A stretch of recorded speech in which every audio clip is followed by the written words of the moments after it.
Hello, Aries, and welcome to March. Today I'm going to go over 7 major transits for the month of March that you're going to want to be aware of. And I'm going to talk about the places in your chart where you can really leverage that energy. So, this is for Aries rising or Aries sun. I go into the difference between the two of those interpretations. If you're an Aries sun, then you're going to be listening to this more as like an Aries archetype. And if you're listening to this as an Aries rising, then this is going to be more specific to your the way that your life flows in your day to day. So make sure you watch the other thing, unless you're an Aries rising and an Aries sun, which would be pretty convenient for you. Um, but in any case, I'm going to get started. Um, so for Aries, I actually started out these March readings by including the full moon in Virgo during the month of February. So that full moon was on February 27th. And I said to look at the house of where you have Virgo to discover where your pearl of great price is. And for you, that lands, you have Virgo in your 6th house. If you're an Aries rising, if you're an Aries sun, then this energy is going to come in more as Virgo energy and the energy of recognizing what it means to be a complete, whole, and sovereign person, individual, someone who stands on their own 2 feet, someone who understands what it means to feel a balance between your masculine and feminine energy, your ability to put out and receive, and meeting all of your needs in a really stable and congruent way. So you're going to be looking to the basic questions of like what do I need to do to become more sovereign? In what ways do I already feel sovereign? If there is something that you're experiencing that somehow felt you were still giving that authority to somewhere else, then that would be the place where you would mine for more of that pearl. The pearl is something that's already perfect, that doesn't need to be shifted or carved or in any way changed. And so, in essence, for you, Aries, you're actually recognizing that you, exactly as you are, is in no need of repair, is in no need of of change in every current moment. In every current moment, if you accept that, you actually will experience a transformational presence that will bring you into the next present moment with everything you need. And so it's very, it for you, it's very, it happens organically for you when you come into full self acceptance. Um, the next date I want to talk about is March 3rd. On March 3rd, Mars is going to move into Gemini, and this is going to show up in your third house. Your third house is going to be um, creating a lot of attention around acting from your ideas.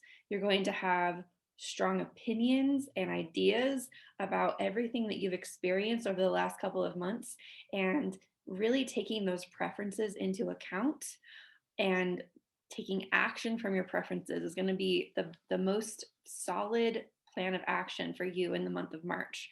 So, reconciling what broke open for you while Mars was moving through Taurus regarding your personal value and how valuable, um, how you're valuing yourself, but also what are you valuing in the world regarding these things that you need. This is all kind of pressing on that need for completion and sovereignty.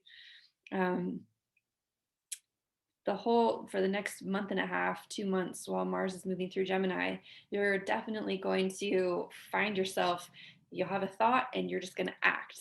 And you're I recommend that you kind of just let yourself go with your gut and trust that whatever happens, whatever changes occur in your relationships or your life from that, um, that it's actually putting you into greater alignment with what it is you truly desire to experience in your life. The next event that I would love to talk to you about is actually the new moon in Pisces. That new moon in Pisces for you is happening in your 12th house. And whenever anything happens in your 12th house, this could, it means usually that we're not super conscious of why something's happening. It kind of can bring up like things out of the blue, things that feel like they're out of your control, or things that feel um, would almost be like gifts from the universe or an experience from the universe. Often, when anything's happening in Pisces, which we're literally in Pisces season right now, you're going to probably operate best if you can understand that, even if you can't understand why, that the universe is conspiring to weave things in the background to give you the experiences that you need to say hell yes and hell no in your life. So really, there's a you don't have to understand the workings of the universe in order for you to show up in each moment and say hell yes or hell no. So this Pisces season, the entire season of Pisces, and this new moon is kind of setting an intention for a new seed for you to be in right relationship with the unknown, with the magic of the universe. I know it sounds a little bit, it is not concrete in this case for you, even if you'd like it to be. There's the surrendering that you can have to the magic of this orchestration that will bring you back into the present moment and allow you just to face each moment with hell yes, hell no. And I'm taking action toward this preference, and I'm not looking back.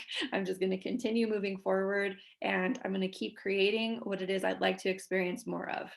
And so, if you get too stuck in having to figure it out or wanting to understand it, you're actually going to slow down the flow of exactly knowing what your body and physicality desires.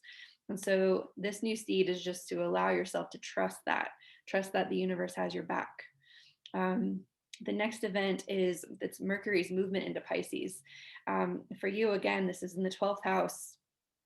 And so trust that when Mercury is moving through that 12th house, these messages can come through your dreams. They can come through like random places.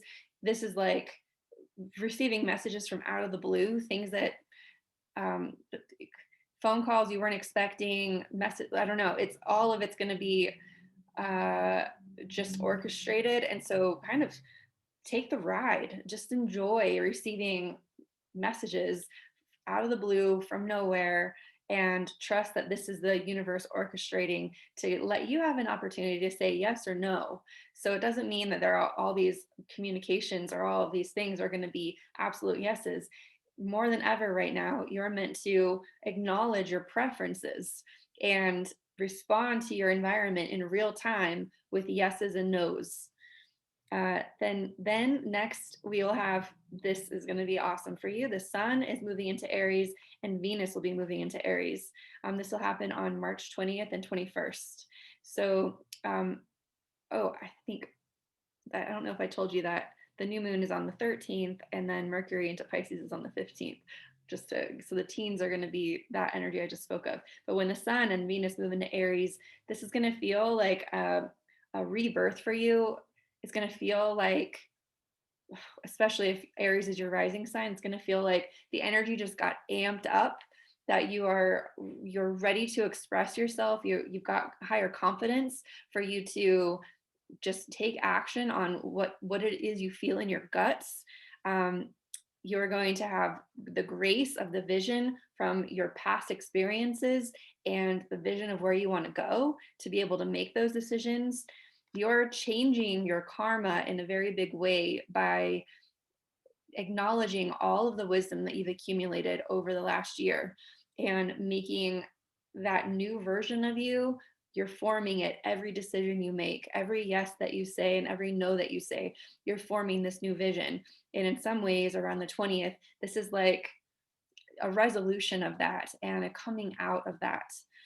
And then finally, on the full moon in Libra on March 28th, it's going to fall in your house of how you trust and how you open in relationships. So all of this newness, all this novelty that you're experiencing in your life, this is actually a gift that you're going to want to bring into all of your relationships. and all of your relationships will reflect to you how they're receiving this new version of you. So for you, you're going to be coming out as this new version that says yes and no when you really feel like it. And you may find that some of your relationships go through a major transformation because of that. Some people will be like, whoa, that's super attractive to me. Why didn't you say it sooner? And some people will say, well, geez, you're violating a contract that we had where you would play a character in my story and be like that. And you'll find out quickly people will either be upset, or they will be super grateful. And again, you can base your hell yeses and your hell nos about how you want to be in relationship based on those responses. So Aries, I think this is going to be an incredible month for you. Aries season is going to bring your birthday, and or if you're Aries rising, you're entering a whole new cycle for your year, regardless of where your sun is. And so see this as a time where you're being rewarded. The time of Pisces is the kind of final receptive surrendering of the old parts of you, and letting those true congruent parts of you really step up to the surface with every yes and no that you make with your energy. Every decision that you make that decision from a place of integrity, and it will set the tone for this whole new year for you. So that's all I wanted to say for you astrologically this month. I'm going to pull a card for you that's going to set an intention more archetypally for you to just kind of keep in your periphery as you're moving through the month. Be sure to watch my March overview if you'd like to have a little more insight to the month. To be honest, I actually based my March overview on your sign, so there may be some review here. The card that fell out for you, interestingly enough, is the Shadow. So let me show you that card. This is one of the few cards that's just in black and white. It makes sense because Pisces, the 12th house where you have Pisces currently, could be considered your shadow, or the place of self-undoing, some astrologers say. But I'm going to read about this card for you, if I can find it. Please bear with me just a moment. Okay. The Shadow. The unspeakable, the unwelcome, and the denied. Although every card in the archetypes deck has a shadow potential, this card asks us to delve into the qualities of the shadow itself. We often think that the shadow can be purified, illuminated, and made right through effort and achievement. However, it is typically the case that our lofty pursuit of ascension and perfection is the very source of shadow material itself. By rejecting parts of ourselves and the world, we begin to separate from the whole, rather than getting to know the qualities and content of our shadow. We busy ourselves with avoiding its presence. This is denial. When this card appears, it is time to take an inventory of those things you've been denying. When the mind responds with no, anything but that, you are touching shadow.